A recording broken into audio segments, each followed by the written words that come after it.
Date October 14, 2024. Operation: NATO Joint Training Mission over the Eastern Mediterranean. Aircraft: 12 times F-16C Fighting Falcons. Call sign: Viper Squadron. Departure base: Akrotiri Air Base, Cyprus. Mission: simulated strike and electronic warfare exercise. Weather: high clouds, moderate turbulence above FL 280, visibility 40 miles. Squadron Commander: LT Col Marcus Hale. Ground Communications Officer, Staff SGT, Elena Reyes. Personnel involved: 12 pilots, 48 support crew. 3 main story. Scene 1: The Quiet Operator. Narration: At 5:10 a.m., the operations room buzzed with confidence. Pilots joked, technicians checked fuel loads, and commanders reviewed mission objectives. In the corner sat Staff Sergeant Elena Reyes, a radio operator known for speaking only when necessary.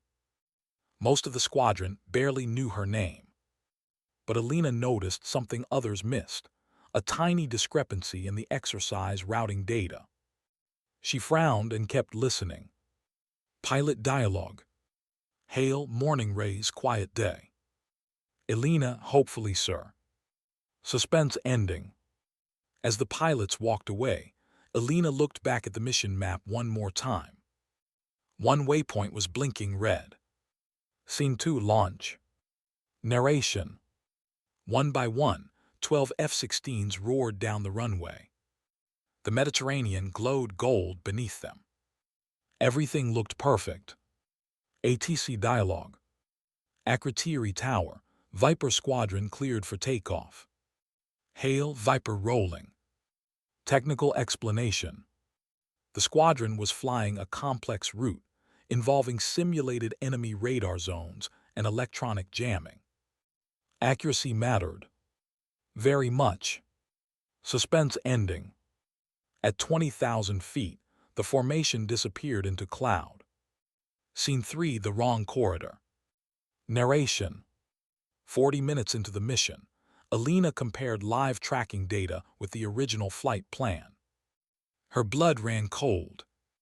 The squadron was drifting 18 miles south of the authorized corridor, straight toward a real military exclusion zone. Elena to herself: that can't be right. Suspense ending. She checked again. It was right. Scene 4: The jamming begins.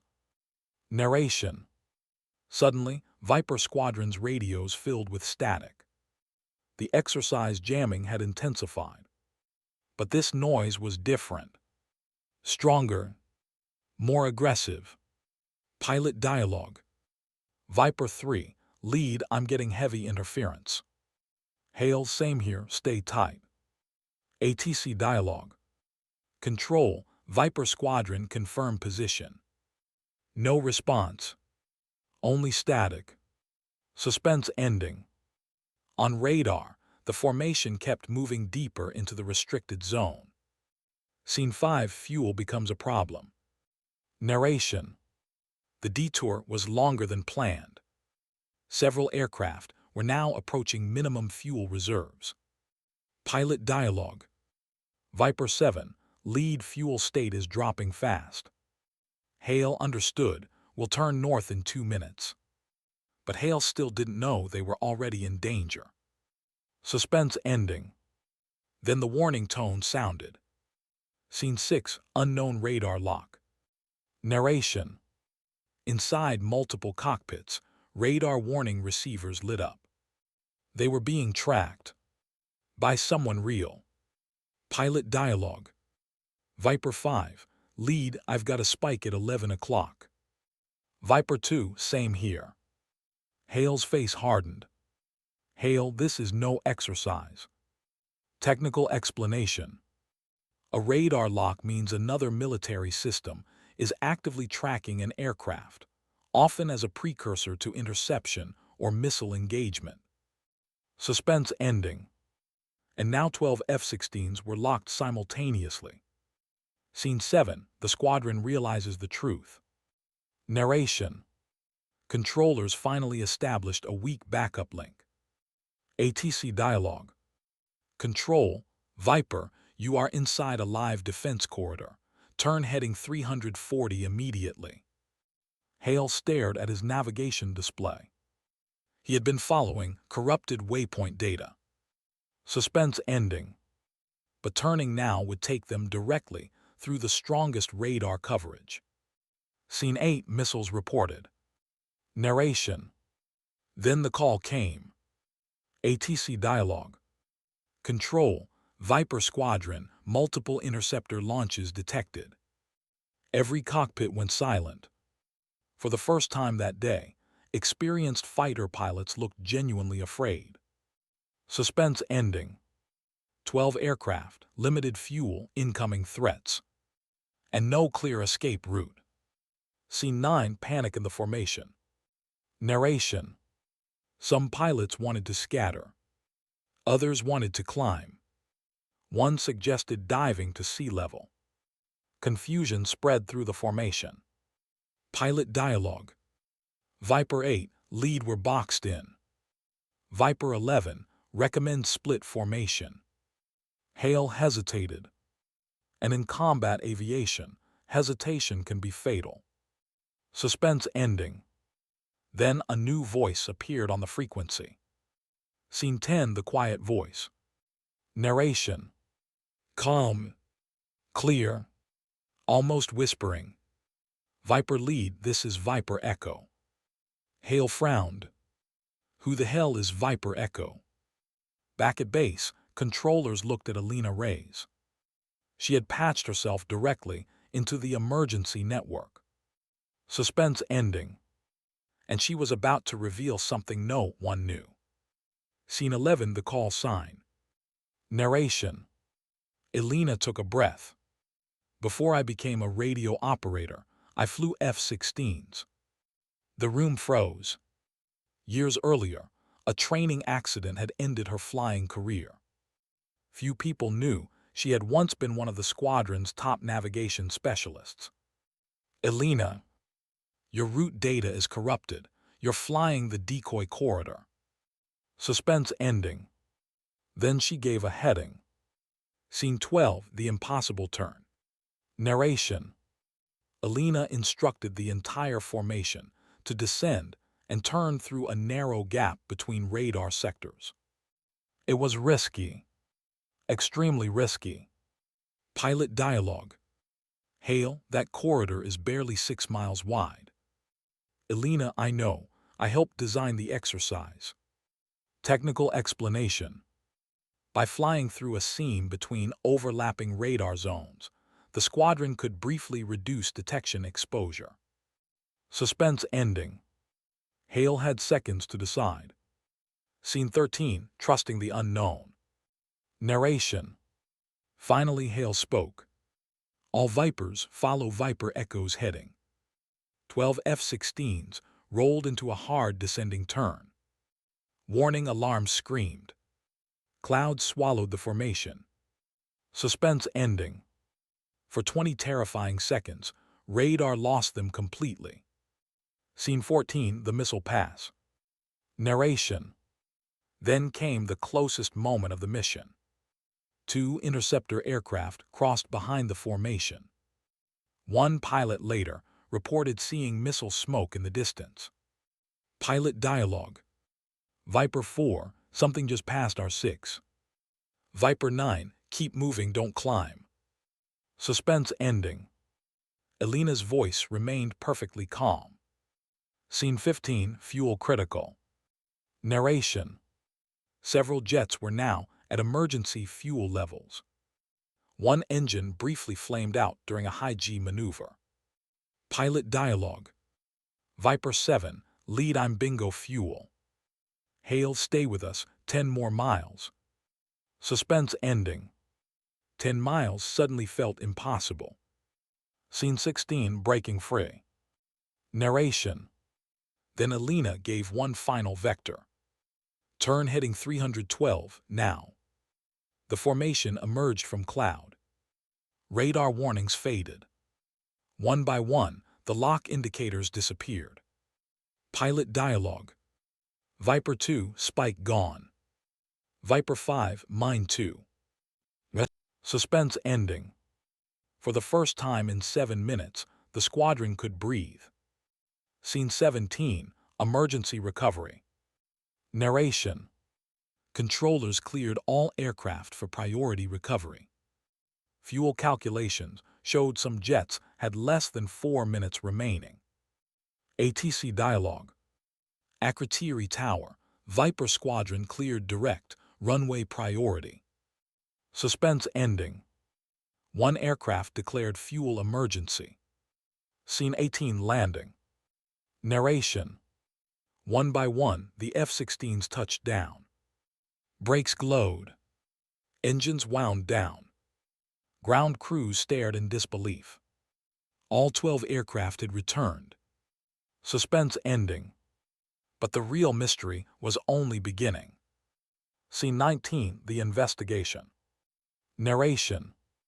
Military investigators discovered that a software update had loaded an outdated navigation database into the mission planning system. The squadron had been guided toward a real-world defense corridor by mistake.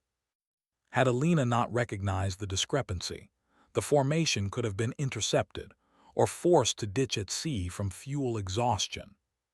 Scene 20, the final truth. Narration. Investigators replayed the communications. They found that Alina's first warning had been transmitted 6 minutes before the crisis peaked. Radio interference had buried it in static. She never stopped trying. Scene 21, 6 months later. Narration. 6 months had passed since the Viper Squadron incident. Officially, the case was closed. The navigation database had been blamed. The pilots had returned to flying. Staff Sergeant Alina Reyes had quietly resumed her duties in the communications center. Life appeared normal. But inside the intelligence division, one investigator couldn't stop asking a simple question. If the database was corrupted, who corrupted it? Every report pointed toward software failure. Every engineer agreed. Every technician signed the paperwork. Yet one small detail refused to fit. Someone had manually changed one file exactly 23 minutes before launch. No system update could explain that. Someone had been inside the mission planning computer. And whoever it was had disappeared without leaving a name. Suspense ending. The investigation was reopened under the highest security classification. Scene 22, a hidden recording. Narration. Inside a secure archive, investigators examined every communication recorded that morning. Thousands of radio transmissions, hundreds of maintenance logs, hours of surveillance footage. Most revealed nothing, until an audio technician slowed one damaged recording to 25% speed. Hidden beneath the electronic interference, another voice emerged. Not Alina. Not air traffic control. Someone quietly whispered, "Route updated. Proceed to Corridor Delta." The transmission had lasted less than 1 second. No one remembered hearing it. Yet every aircraft received it. Technical explanation. Electronic interference can hide extremely short transmissions. Modern analysis software can recover signals buried beneath static by separating overlapping radio frequencies. The recovered voice was calm, professional, deliberate. It sounded like someone inside the operation. Suspense ending. Voice recognition returned. No match found. Scene 23, Alina begins her own search. Narration. When Alina learned the investigation had resumed, she didn't celebrate. She became worried, because she remembered something she had never reported. The night before the mission, while testing emergency frequencies, she had briefly received an unidentified encrypted signal. She assumed it was part of the exercise. Now she wasn't so sure. She requested access to the original communications logs. Permission was denied. Twice. That refusal told her something important. Someone wanted the past to remain buried. Pilot dialogue. LT, call hail. You think someone sabotaged the mission. Elena, I don't know yet. I just know accidents don't erase themselves. Suspense ending. That evening, Elena returned to the communications building alone. Scene 24, the missing file. Narration. Using her old security clearance, Elena entered the mission archive. The database still contained every file from Operation Viper. Except one. Mission File 47. The folder existed. The timestamp remained. But the contents had vanished. Deleted. Not corrupted. Not damaged. Deleted by an authorized user. The security log showed only one identifier. Administrator Echo. No one on base had ever used that name. Elena stared at the screen. Her own emergency call sign had been Viper Echo. Someone had deliberately chosen a nearly identical identity. Suspense ending. Her phone suddenly vibrated. An unknown number. Only 4 words appeared. Stop looking, Elena. Scene 25, someone is watching. Narration. Outside the operations building, security cameras rotated across the parking lot. Rain covered the pavement. Elena walked toward her car. Halfway there, the lights suddenly went out. Backup generators should have activated instantly. They didn't. For 15 long seconds, the base disappeared into darkness. When power returned, a black SUV was already leaving through the main gate. Military police found nothing. No fingerprints. No registration. No driver. Only fresh tire tracks leading toward the highway. Technical explanation. Military installations maintain redundant power systems. A simultaneous communications interruption and lighting failure is considered an extremely unusual security event. Suspense ending. Inside Elena's car, someone had placed a sealed envelope on the driver's seat. She had locked the doors herself. Scene 26, the photograph. Narration. Inside the envelope was an old photograph. It showed a much younger Elena during advanced F-16 navigation training. Standing beside her was another pilot. His face had been burned away. Written across the back in black ink were the words, "You already know who he is." Elena froze. Fragments of old memories rushed back. A classified training program. Experimental electronic warfare. A fellow pilot who vanished after a training accident. Officially, he had died. But Elena suddenly realized something terrifying. She had never seen his body. Suspense ending. And if he was still alive, everything that happened 6 months earlier might have been only the beginning. Scene 27, the name they tried to erase. Narration. The burned photograph refused to leave Elena's mind. Unable to sleep, she requested access to classified training archives dating back nearly 15 years. Most of the files had already been sealed. Some had been deleted. Others simply displayed one sentence. Access DNID. But one forgotten backup server still contained fragments of the old program. There it was. A name she hadn't spoken in over a decade. Captain Adrian Cross. One of the Air Force's most gifted F-16 pilots. An expert in electronic warfare. A man officially declared dead after a classified training mission over the Mediterranean. Except, there had never been a crash site. No wreckage. No body. Just a death certificate. Elena whispered. You were never dead. Technical explanation. In highly classified military programs, certain personnel records can be sealed or altered for national security reasons. However, backup systems and archived logs sometimes preserve fragments of the original records. Suspense ending. Then another hidden document appeared. Status active. Scene 28, Operation Shadow Echo. Narration. The investigation quickly shifted from an aviation accident to something much larger. Years earlier, Captain Adrian Cross had led a top-secret project called Operation Shadow Echo. Its purpose was revolutionary.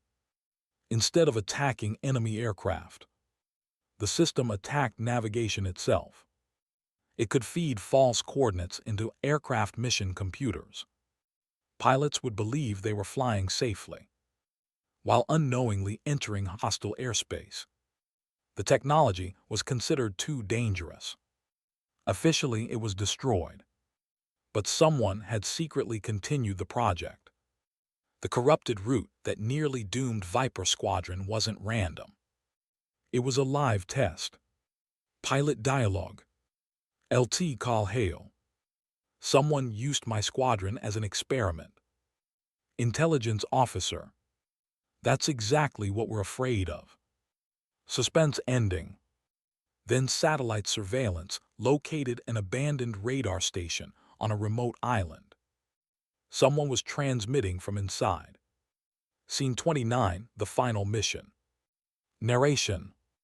A rescue and investigation team was assembled immediately. This time, Elena insisted on joining. She wasn't going as a radio operator. She was going as the only person who truly understood Adrian Cross. As helicopters approached the island, powerful electronic interference flooded every frequency. GPS receivers failed. Navigation screens went black. Even military satellites struggled to maintain contact. Inside the abandoned control bunker, dozens of computer systems were still operating. And standing beside them was Adrian Cross. Older, calmer, alive. Dialogue. Cross smiled. I knew you'd find me eventually, Elena. Elena stared in disbelief. You almost killed 12 pilots. Cross shook his head. No, I proved how vulnerable modern aviation has become. Suspense ending. Then he pressed one final button. Every monitor lit up red. Scene 30, the countdown. Narration. Across the region, military aircraft suddenly began reporting navigation failures. Control towers lost tracking. Training aircraft drifted off course. Electronic maps filled with false waypoints.